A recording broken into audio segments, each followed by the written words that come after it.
सप्तनिधियों के दर्शन। तो मदन मोहन जी ऐसे ठाकुर जी हैं, वो उनको चुनते हैं जिनका दूर दूर से कोई वैष्णव संबंध नहीं है।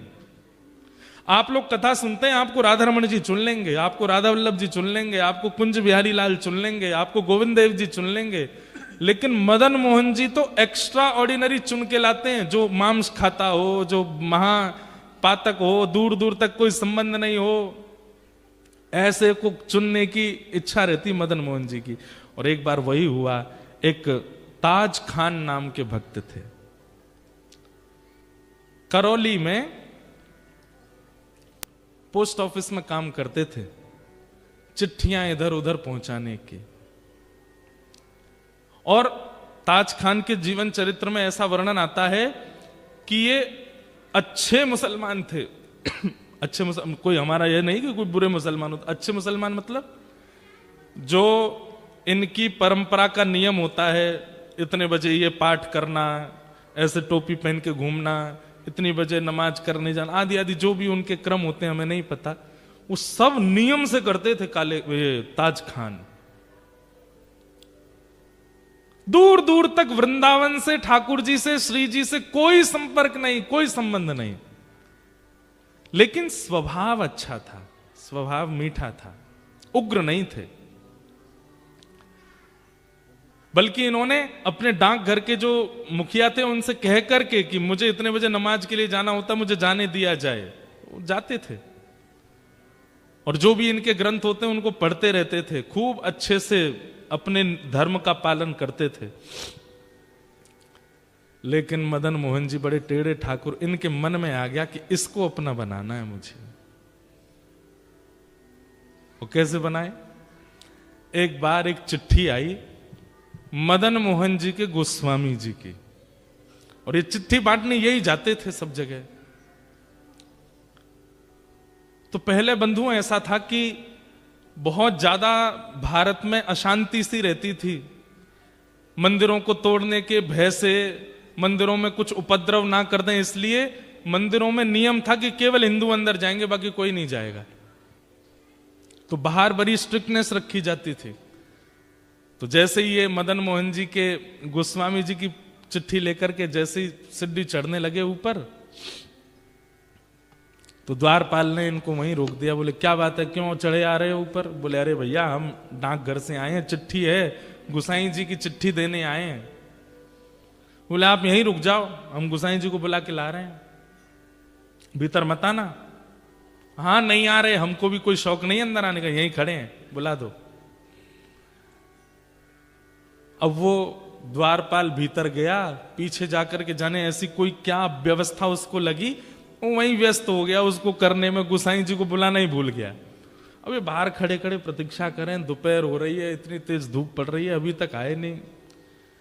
थोड़ी देर प्रतीक्षा करने के बाद इन्होंने द्वार खोला, मंदिर का मुख्य द्वार बाहर वाला खोला, खोल करके भीतर प्रवेश कर गए।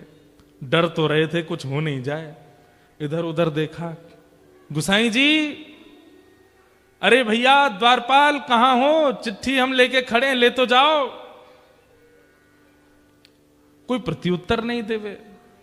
तभी इन्होंने देखा कि हवा से, हवा के भाव से एक खिड़की, मंदिर की एक खिड़की कभी बंद होती है खुलती है। तो इन्होंने सोचा अंदर बोल के देख लेता हूं, इसके अंदर झांक के बोल देता हूं, कोई होगा तो आ जाएगा। ये जैसे ही गए, खिड़की खुल रही थी, बंद हो रही थी, खुल रही थी, बंद हो रही थी। जैसे ही इन्होंने वहां अंदर झांक करके भीतर गुसाई जी बोला ही और नेत्र खोल करके देखा, तो सामने मंदिर में श्री मदन मोहन जी का इनको दर्शन हुआ। त्रिभंग लली ठाकुर जी खड़े हैं और मंद मंद नेत्रों से, वैसे तो मूर्तिमंत ठाकुर जी ऐसे ही रहते हैं, लेकिन जैसे ही इन्होंने भीतर झांका तो ठाकुर जी इनको देख करके अपने नेत्र मटकाने लगे, ऐसे ऐसे करने लगे और बार बार ऐसे पलक झपकाने लगे। ये देख करके ये तो वहीं धड़ाम से गिर पड़े। अब तो इनके मन में वही भाव चले, ये कौन था? ऐसे कमल जैसे कटाक्ष नेत्र, ऐसी सांवली सूरत, ऐसे टेढ़ा सा ये पैर, ये टेढ़े से ये हाथ, ये पीतांबरी पहना, मुख पे वंशी धरे, ये कौन है? ये इन्होंने जैसे तैसे अपने आप को उठाया, जैसे ही पुनः चढ़ने लगे, इतने में ही द्वारपाल आ गया। ए तुमको मना किया था भीतर मत आना, तुम भीतर घुसे चले आए। भैया तेरे हाथ जुड़, एक बार देखने दे, मैं चला जाऊंगा, मैं मेरे को नहीं आऊंगा, दोबारा नहीं आऊंगा, एक बार देखने। बोल बिल्कुल नहीं, निकलो यहां से बाहर। जैसे किसी प्यासे को 2 बूंद पानी पिला करके पानी दूर कर लिया जाए, वो स्थिति हो गई। चिट्ठी देकर के द्वारपाल को ये तो चले गए, लेकिन मन चुरा लिया ठाकुर जी ने। मेरो मन गिरधर छवि पे अटक्यो, मेरो गिरधर छवि पे। ये स्थिति क्या है? यहां आप नहीं चुन रहे हैं ठाकुर जी को, ठाकुर जी चुन रहे हैं आपको। और भैया जब ठाकुर जी चुनते हैं ना, तो स्थिति अवर्णनीय हो जाती, वर्णन नहीं कर सकते उसका। बहुत वर्षों बाद मुझे ये कथा याद आई है, ध्यान से सुनिएगा। काले खां चले गए, लेकिन अब चल रहे हैं तो भी नेत्र बंद करते हैं तो वही स्वरूप दिखाई दे रहा है। वो नेत्र अपने ऐसे ऐसे मटका रहे थे, वो अनुभव आ रहा है। एक जगह बैठे रह जाते हैं, सोचते रहते हैं ये कौन था, ये ग्वारिया बालक कौन था, ये सांवरा सलोना कौन था। आज तक कभी अपने नमाज के समय में, अपनी दिनचर्या में कभी बदल फेर नहीं हुआ, लेकिन अब करने कुछ और जाते हैं, करने कुछ और लग जाते हैं। स्थिति आपे से बाहर चली गई। अब तो ये मदन मोहन जी के मंदिर की जो सीढ़ियां थी, वहां से जब निकलते तो नीचे से देखते रहते, कब बुलाएंगे मुझे, कब स्वीकार करेंगे मुझे, कब दर्शन देंगे मुझे। ठाकुर जी ने चुन लिया। अब तो इनकी स्थिति ऐसी हो गई, जैसे एक प्रेमी होता है ना, उसको कोई प्रिय लग जाए तो वो जैसे बावड़ा सा हो जाता है, पागल सा हो जाता है, खाना पीना छोड़ देता है, सोना छोड़ देता है। एक तरफा प्रेम जो होता है, एक तरफा प्रेम में कई बार जो प्रेमी लोग होते हैं, मैंने सुना है ना एक तरफा प्रेम में क्या होता है कि जो प्रेमी होता है वो अपनी प्रियतमा को पहले तो प्रेम से मनाता है, फिर जिद से मनाता है, और नहीं तो फिर धमकी देता है। क्या धमकी देता है? या तो मुझे मिल जाओ, नहीं तो मैं प्राण त्याग दूंगा, नस काट लूंगा अपनी। ये सब भाव कहता है। बंधुओं, ये आजकल के लव बर्ड्स ऐसा करते हैं, लेकिन ये आजकल के लड़का लड़कियों का क्रिया नहीं है, ये हमारे प्राचीन भक्तों ने ऐसा किया ठाकुर जी के लिए। और काले खां उसी स्थिति में आ गए। बहुत दिन तक प्रयास किया कि ये मुझे कैसे भी ऊपर बुला लें, एक बार अपनी रूप छटा दिखा दें, लेकिन ठाकुर जी तो उनका स्वभाव है तड़पाना। जब नहीं दर्शन हुए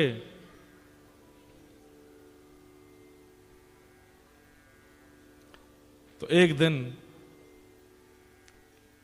काले खां ने कसम खा ली, बोले ठाकुर जी या तो मुझे दिख जाओ, या तो मुझे मिल जाओ, नहीं तो मैं अनशन व्रत पर बैठ रहा हूं, मृत्यु पर्यंत प्राण त्याग दूंगा। ऐसी स्थिति हो गई।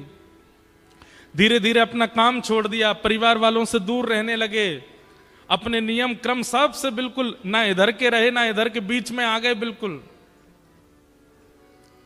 स्थिति अवर्णनीय हो गई। काले खां ने ठाकुर जी के सामने कसम खा ली, या तो मुझे दर्शन करा दीजिए, नहीं तो मैं अनशन व्रत करके अपने प्राण त्याग दूंगा। 1 दिन 2 दिन 3 दिन व्यतीत हो गए भोजन किए बिना। 3 दिन बाद श्री मदन मोहन लाल जी को बड़ी दया आ गई। बोले कि भूखा प्यासा बैठा है। अब ये भी तो बात है कि जैसे हम लोगों को तो पता है कि ठाकुर जी को मनाना है तो हम कथा में चले जाएं, ठाकुर जी को मनाना है तो संतों को भोजन करा दो, ठाकुर जी को मनाना है तो परिक्रमा करे आओ, ठाकुर जी को मनाना है तो यज्ञ कर लो। अब काले खां को तो कुछ पता भी नहीं है, वो तो जाति धर्म से भी अलग है, उसको पता ही नहीं है क्या करना पड़ता है ठाकुर जी को रिझाने मनाने के लिए। सब लोग इधर देखो, ध्यान से सुनो।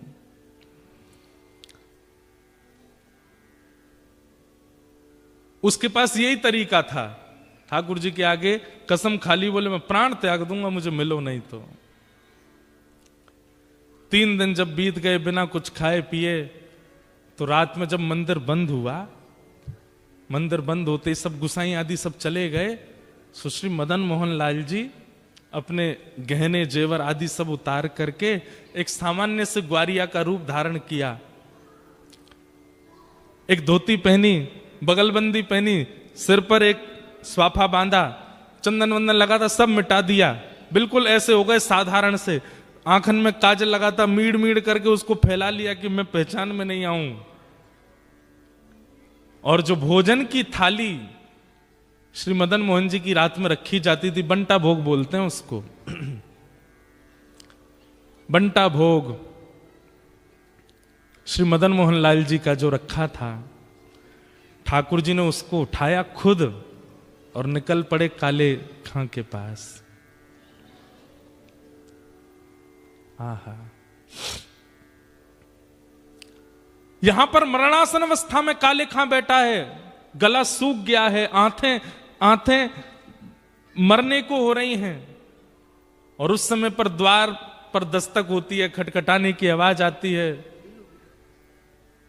काले खां जैसे तैसे खिसक करके जाता है, जैसे ही द्वार खोलता है तभी सामने देखता है एक नन्हा सा कुमार बालक, आयु होगी 8-9 वर्ष की, सिर पर स्वाफा बांध करके और ऐसे कमर पर अपने थाली लेकर के, जैसे कोई बड़ी चीज होती है ना, तो माताएं जैसे हमारे भारत में मटकी उठाती हैं, कई बार विदेशों में माताएं बालक उठाती हैं ऐसे कमर पे, ऐसे ठाकुर जी थाली ऐसे रख करके कमर पे और दूसरे कमर पे हाथ धर के द्वार पे आके खड़े हो गए और आकर के बोले, तुम्हारा नाम काले खां है? काले खां बोले, हाँ भैया मेरा नाम काले खां, पर तुम कौन हो? और ये इतने सुंदर हो, इतने प्यारे हो, तुम्हारी मैया नहीं है, तुम्हारे पिताजी नहीं है जो आधी रात में तुमको अकेला छोड़ दिया? अरे हम देखने में छोटे लगते हैं, वास्तव में तो श्री मदन मोहन जी मंदिर के हम टहलुआ हैं, रात भर चौकीदारी करते हैं। डोल डोल टहलुआ कहते हैं जो टहल टहल करके रखवाली करे। कई लोग होते हैं ना, उम्र तो बड़ी होती है दिखने में, वही है हमारा भी, उम्र तो हमारी बहुत है। कितनी उम्र होगी? बोले गिन नहीं पाओगे, 2-3 हजार साल के तो हैं हम। तो काले खां बोला मजाक कर रहा है भाई, छोटा बालक है, बड़ी बड़ी बात कर रहा है। अच्छा भैया मदन मोहन जी मंदिर से आए? बोले हाँ। क्यों आए?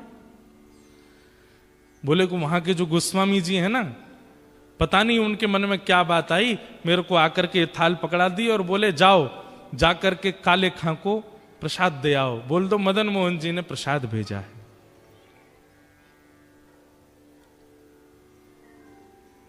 काले खां बोले सुनो, इसको तुरंत वापस ले जाओ, एक कौर नहीं खाऊंगा इसमें से, ये मैं सब जानता हूं ये लीला कौन कर रहा है, ये वही छलिया, वही कपटी, वही मरकट बंधु, मुझे एक झलक दिखा करके इतना परेशान कर दिया और अब मेरे अनशन को तुड़वाने के लिए थाल भेज दी है। कह देना गोस्वामी जी से, जब तक दर्शन नहीं होगा मैं ये प्रसाद नहीं पाऊंगा, और मुझे दर्शन होगा नहीं क्योंकि मैं तो मुसलमान हूं, मुझे मंदिर में प्रवेश मिलेगा नहीं, इसलिए मुझे प्राण त्यागने पड़ेंगे, दोबारा जन्म लेना पड़ेगा। और सुनो एक बात और कह देना अपने मदन मोहन से। बोले क्या? उसने जो अपना नाम धर रखा है ना जगन्नाथ, मैंने सुना था कहीं उनका नाम जगन्नाथ है, उनसे कह दो कि तुम जगन्नाथ नहीं हो, अपना नाम रखो हिंदूनाथ, तुम केवल हिंदुओं के नाथ हो, ये जगतनाथ मत बोला करो अपने आप को। ठाकुर जी खड़े खड़े सुन रहे हैं। बोले सुनो गुसाई जी की बात तो सुन लो पूरी। काले खां बोले क्या? बोले इसमें से प्रसाद पा लेना और प्रसाद पा करके सुबह बर्तन मांज करके मंदिर दे जाना और मदन मोहन जी के दर्शन कर जाना। गुसाई जी ने आज्ञा दी। सुन करके काले खां खुश हो गए। लेकिन अब स्थिति ये हो गई कि पहले तो हर जगह मदन मोहन जी दिखते थे, लेकिन अब वो टहलुआ दिख रहा है। अब ये मोहन थार उठा में तब भी टहलुआ का स्मरण हो, पूड़ी उठा में तो भी टहलुआ का स्मरण हो, सब्जी खा में तो भी। अब ये मन में विचार करने लगे मेरे मन में कोई रोग हो गया है, ये पहले तो मदन मोहन अच्छे लग रहे थे, अब उनका सेवादार ये टहलुआ अच्छा लग रहा है, कहीं ऐसा नहीं हो ये मेरे संग हो क्या रहा है, किसी ने टोना टोटका तो नहीं कर दिया मुझ पे। रात भर मन में विचार करने लगे, अपने मन से कहने लगे टहलुआ नहीं मदन मोहन, उनको याद करो। लेकिन याद करें मदन मोहन जी को, खड़ा दिखाई दे टहलुआ ऐसे थाली लेकर के।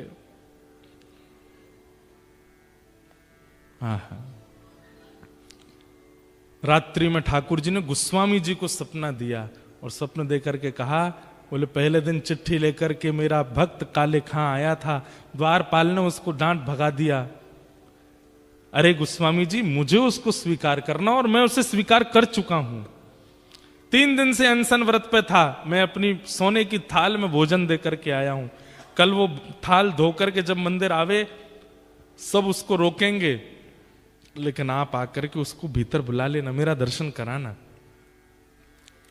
गोस्वामी जी तो रात में ही उठ करके रोने लगे, बोले नाथ आपकी कैसी कृपा, आप जिसको स्वीकार कर लेते हैं फिर कुछ विचार नहीं करते। रात भर भोजन तो कर नहीं पाए, वो यही सोचने लगे टहलुआ टहलुआ, अरे नहीं नहीं मदन मोहन मदन मोहन मदन मोहन मदन मोहन, नहीं टहलुआ टहलुआ टहलुआ। मदन मोहन जी अब टहलुआ के रूप में उसको देखने लगे, वो वहीं प्रेम होने लगा। सुबह उठ करके सारी सामग्री साफ करी, पूरी थाली साफ करके बोला भैया गलती हो गई, मेरे तो मन को कोई रोग हो गया है, मैं जाके गोस्वामी जी को थाल दे दूंगा, बोल दूंगा मदन मोहन जी नहीं चाहिए, अपना टहलुआ दे दो, मैं तो उसी को देखता रहूंगा। यहां पर गोस्वामी जी सुबह सुबह आए, आते ही उन्होंने देखा कि मेरा स्वप्न सच है कि नहीं। तो मंदिर में प्रवेश करते सबसे पहले ठाकुर जी के भोग का थाल देखा, तो थाल वहां नहीं था।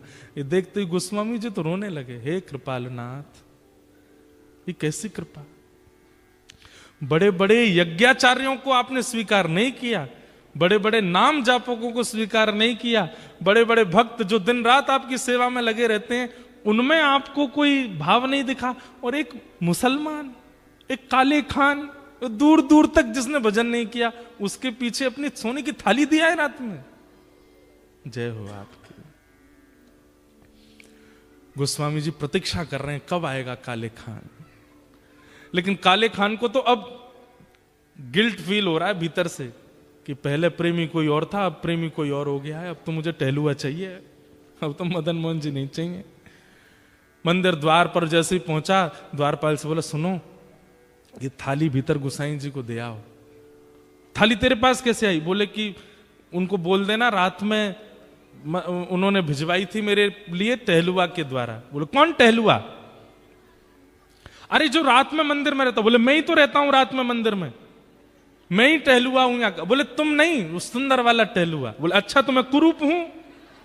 बोले नहीं मैं ऐसा नहीं बोल रहा हूं, 2 होंगे ना तुम, एक सुंदर छोटा सा काजल लगा करके सिर पे पगड़ी बांध के बढ़िया पीली सी पिता, और बड़ी अच्छी सुगंधी आ रही थी उसमें से, क्या वर्णन करूं उसकी रूप माधुरी का मैं। वो टहलुआ। बोले सुन तू यहीं खड़ा रहे, कोई टहलुआ नहीं है, मैं ही टहलुआ हूं और मैं गोसाई जी को अभी बुला के लाता हूं, तेरी तो अभी खैर नहीं। भीतर गए, इतने में ही जाकर के थाल दिया। गोसाई जी बोले थाल लायो? कौन लेकर के आया थाल? बोले वो काले खान आया है द्वार पे, उसको भीतर नहीं लाए? बोले वो तो कह रहा है कि टहलुआ से मिलना उसको, और मैं ही टहलुआ हूं, वो पता नहीं कौन से टहलुआ का वर्णन कर रहा है। गोस्वामी जी निकल के बाहर आए, अप्रस में थे फिर भी बाहर आ गए, नेत्रों में आंसू। काले खान कौन आया था रात को? बोले आपके मंदिर का टहलुआ आया था, मुझसे गलती हो गई, पहले तो मुझे वो प्रिय लग गए थे, लेकिन अब मुझे वो टहलुआ ही चाहिए, मैं मंदिर में कभी नहीं आऊंगा, आप जितना कहेंगे मैं उतनी रकम दे दूंगा, केवल वो टहलुआ मुझको दे दो जो रात भर यहां टहलता है। ऐसे कटाक्ष नेत्र थे उसके, ऐसी सुंदर सी नासिका थी, ऐसी मधुर मुस्कान थी, ऐसी सुंदर उसने पगड़ी पहन रखी थी, और उसमें से ऐसी अद्भुत सुगंधी आ रही थी। हे गोस्वामी जी मैं आपके आगे हाथ जोड़ के कह रहा हूं, अगर दे नहीं सकते तो जैसे दर्शनार्थियों के लिए नियम है कि सुबह इतने बजे आओ, दर्शन होते हैं मदन मोहन जी के, सबको मदन मोहन जी के दर्शन कराओ, मुझे वो टहलुआ के दर्शन करा दिया करो बस। गोस्वामी जी बोले हाथ पकड़ो हमारा, हाथ पकड़ लिया। बोले चल टहलुआ से मिलवाते हैं। पहली बार श्री मदन मोहन जी के मंदिर के अंदर गए, ढूंढ रहा है काले खान कहाँ है, कब दिखेगा कब दिखेगा। और जैसे ही पर्दा हटाया तो बाकी सबको तो श्री मदन मोहन जी पाषाण रूप में दिख रहे थे, लेकिन काले खां को वो रात वाले टहलुआ के रूप में दिख रहे थे। ये रहे तेरे टहलुआ।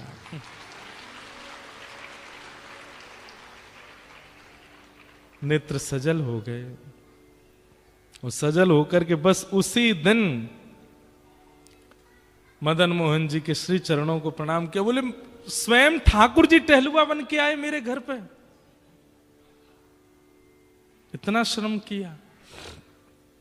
और जीवन भर के लिए श्री मदन मोहन जी के दास बन गए।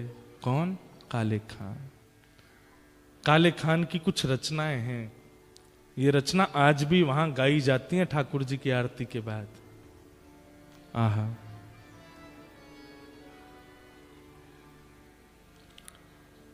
लगन जो लगी नाथ ताको विस्तार कहां, भूख प्यास निद्रा कछु बादत नहीं सांवरे। शब्द सुनना, एक उसके शब्द हैं जिसने कभी कथाएं नहीं सुनी है, जिसने कभी भजन नहीं किया, उसके शब्द हैं।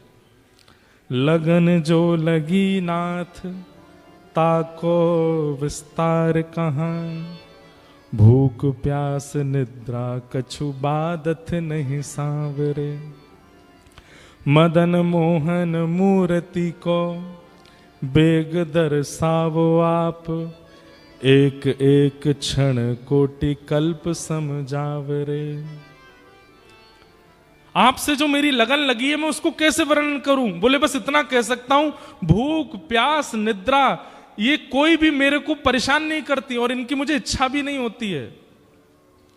मदन मोहन मूर्त को बेग विस्तार दर्शावो, एक एक क्षण कोटि कल्प समझावरे। आपको देखे बिना एक एक क्षण मुझे ऐसा लगता है जाने कितने घंटे कितने कल्प बीत गए हों। सुंदर कटाक्ष तेरे निरखत आनंद होत। ठाकुर जी बोले, ए काले खां तुझे मेरे स्वरूप में क्या अच्छा लगता? बोले आपके जो ये कटाक्ष नेत्र हैं। सुंदर कटाक्ष तेरे निरखत आनंद होत, मेरी एक क्षण कोटि कल्प समझावरे। दरस भिकारी ताज ताकी प्रभु अरज सुनो। दरस भिकारी ताज ताकी प्रभु अर्ज सुनो। नंद के दुलारे यार चाकर हम आपके, नंद के दुलारे ताज चाकर हम आपके, नंद के दुलारे यार चाकर हम आपके। हम आपके चाकर हैं, आप हमें स्वीकार करो। और जीवन भर के लिए श्री मदन मोहन जी ने उनको अच्छा, रूप वैसा ही था, लंबी दाढ़ी रखते थे, सिर पे टोपी भी पहनते थे, वेशभूषा नहीं बदली अपनी, वैसे ही रहते थे, लेकिन नित्य दर्शन करते मदन मोहन जी का और सामने बैठ कर के रोते रहते। बस एक दिन उनकी ख्याति इतनी बढ़ गई, दूर दूर से लोग देखने आते थे, भैया एक मुसलमान भक्त है। तो एक दिन ये करौली छोड़ करके कहीं और चले गए, और जहां गए वहां जाकर के इतने आर्तनाद से ठाकुर जी को पुकारा कि ठाकुर जी प्रत्यक्ष प्रकट होकर के इनके गले में गलवैयां डाल करके इनको अपनी नित्य लीला में संग ले गए। बोलो भक्त वत्सल भगवान की। ये कथा हमने क्यों सुनाई? एक होता है आप ठाकुर जी को चुनो, और एक होता है ठाकुर जी आपको चुने। दोनों में अंतर क्या है? सब प्रिय लगे और ठाकुर जी भी प्रिय लगे, इसका मतलब आप ठाकुर जी को चुन रहे हैं। पर ठाकुर जी अगर आपको चुन लेंगे तो फिर और कुछ प्रिय लगेगा नहीं, और कुछ भा नहीं सकता, और कुछ प्रिय लगेगा नहीं। मीराबाई कहती हैं, गिरधर जन्म मरण रासा थे, गिरधर जन्म मरण रासा थे, गिरधर जन्म मरण रासा थे, गिरधर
आइए।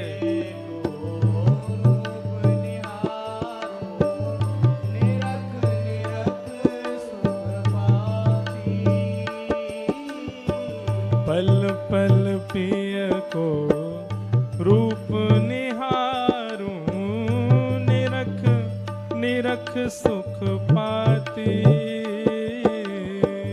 पल पल पिय को रूप निहारूं, निरख निरख सुख पाती।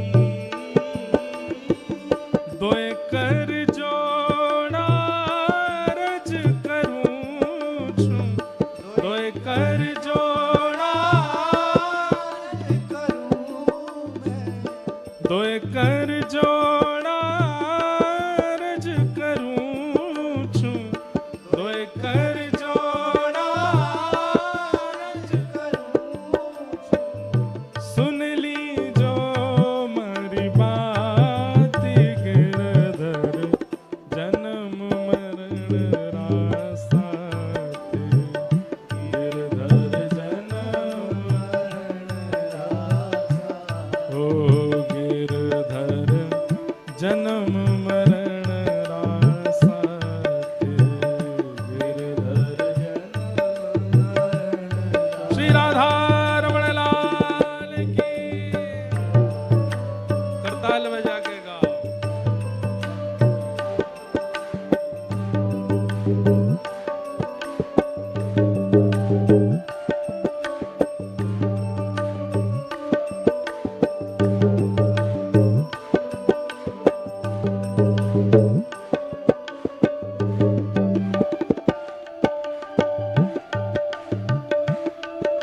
बोलो वृंदावन बिहारी लाल की।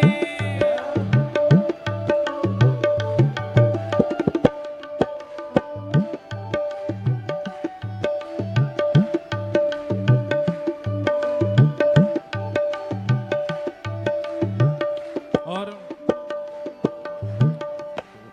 एक सत्य बात कहती है मीराबाई, वैसे तो सारी बातें सत्य हैं, पर ये एक अकाट्य सत्य है। यह संसार सकल जग झूठा, झूठा कुल रानाता। यह संसार सकल जग झूठा, झूठा कुल रानाता। ओ यह संसार सकल जग झूठा, झूठा कुल रानाता।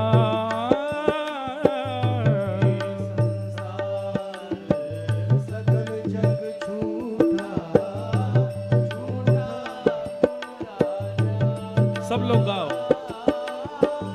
मीरा के प्रभु गिरधर नागर, मीरा के प्रभु गिरधर नागर, मीरा के प्रभु नटवर नागर, मीरा के प्रभु नटवर नागर। हरि चरणा चितराज गिरधर, जन्म मरण रासाते। गिरधर जन्म मरण रासाते। ओ गिरधर जन्म मरण रासाते। गिरधर जन्म मरण रासाते। होया है नाय बिसरूं मैं दिन राते।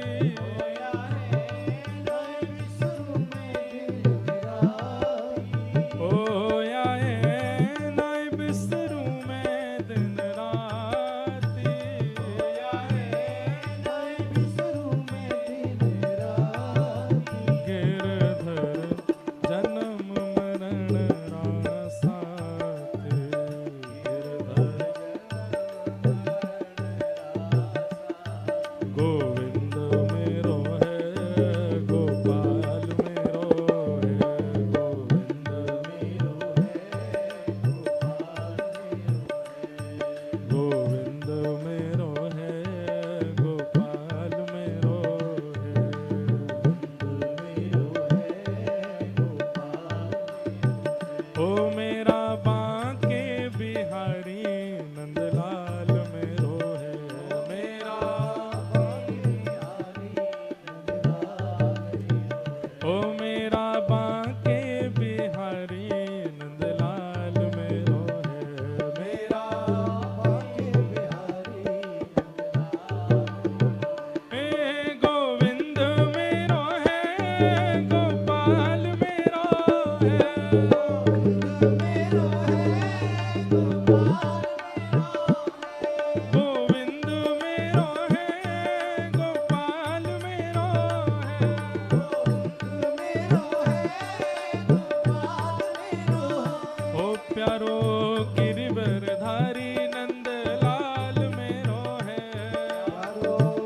मदन मोहन लाल की। तो गिरधर छवि पे अटक्यो मेरो मन, गिरधर छवि पे अटक्यो। अगर आप ठाकुर जी को चुनेंगे तो आप अटकेंगे नहीं। देख के आपको अच्छा लगेगा, देख के आपको सुख मिलेगा, देख के आपके नेत्र भी सजल हो सकते हैं, लेकिन आप अटकेंगे नहीं। अटकने का मतलब क्या होता? कुछ और कर ही नहीं पाए, फिर बस देखते रह गए, अटके नहीं। और अगर अटक गए मतलब फिर और कुछ ध्यान ही नहीं रहा और कुछ कर ही नहीं पाए, बस देखते रह गए उस सांवली सूरत को, मोहिनी मूरत को, तो समझो ठाकुर जी ने चुना।